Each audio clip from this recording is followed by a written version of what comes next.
जब तक आप रीजनल पार्टी को शक्ति नहीं देंगे उस वक्त तक आपका कुछ नहीं बनेगा। दूसरा, मंच पर बहुत सीनियर देश के नेता बैठे हैं। मैं इन सब को बेनती करूंगा कि रीजनल पार्टी सारे देश की इकट्ठी करे।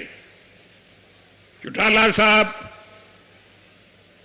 चौधरी वीरेंद्र सिंह जी ये काम कर सकते हैं, त्यागी साहब भी कर सकते हैं। जब तक आप इकट्ठे नहीं होंगे आपका कुछ नहीं बनेगा। इकट्ठे होने से ही आप अपनी ख्वाहिशात पूरी कर सकते हैं। मुझे याद है कि इमरजेंसी के दिनों में हम तिहाड़ जेल में थे। वहां तकरीबन सारी पार्टियां जो अपोजिशन की है, कांग्रेस के खिलाफ थी, उनके नेता वहां थे।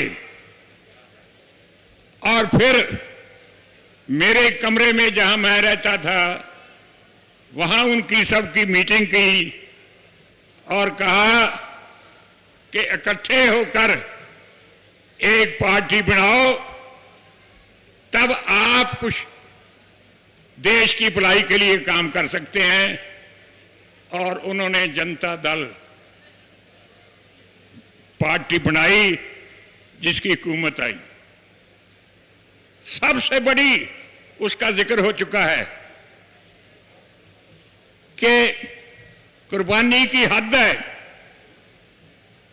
पहली नॉन कांग्रेस गवर्नमेंट में सारे एमपी ने चौधरी देवीलाल जी को हिंदुस्तान का प्राइम मिनिस्टर के लिए चुन लिया।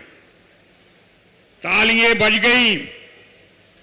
चौधरी दादा ने शुक्रिया अदा किया और कहा कि मेरी जगह वीपी सिंह को बना दो। कोई छोड़ता है? छोटी चीज नहीं छोड़ता कोई। लेकिन एडी बड़ी इतनी बड़ी कुर्बानी मेरा ख्याल कोई और नहीं कर सकता, ये चौधरी देवीलाल जी कर सकते। सादगी थी उनमें, रहने बहने की सादगी, खाने पीने की सादगी, सादा जिंदगी और कुर्बानी उनकी जिंदगी का एक बहुत बड़ा हिस्सा था। इसलिए मेरी खास करके मंच पर बैठे जो लीडर होंगे, मेरी तो उम्र कोई ज्यादा होगी, मुझसे जब इतनी हिम्मत नहीं होगी कि सारे देश की पार्टियों को इकट्ठा करूं। लेकिन चौटाला जी अभी भी इनमें बहुत हिम्मत है। मैं तो हैरान हो गया हूं कि कितनी हिम्मत है इनमें। कहते मैं हरियाणा के एक एक गांव में जाऊंगा। हर एक गांव में नहीं चौधरी साहब, हर एक स्टेट में जाएं और अपोजिशन में जो लीडर है उनको इकट्ठा करके एक मंच पर लाएं। देखो आप, हमारे पंजाब का क्या हाल हो रहा है। क्योंकि दिल्ली के हाथ में सब कुछ है, थोड़े दिनों में 4 चीफ मिनिस्टर बदले हैं। एक को बना देते हैं, अगले दिन उसको उठा देते हैं, और किसी को बना देते हैं, तीसरे दिन और किसी को बनाते हैं, चौथे और किसी को बना देते हैं। कितनी बुरी बात है। ये हाई कमांड वो होती है जो एक फैसला करे और उस पर पूरा रहे, लेकिन उनको मालूम ही नहीं होता कि कौन चीफ मिनिस्टर के काबिल है और कौन मिनिस्टरों को काबिल है। इसलिए इस झंझट में पड़े रहते हैं।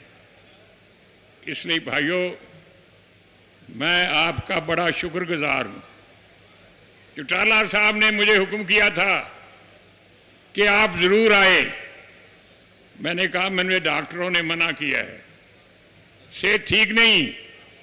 पर जहां चौधरी देवीलाल जी का नाम आ जाता है तो फिर तो मुझे जितना भी भावें तकलीफ हो, मैं उनके समागम में जरूर जाता हूं।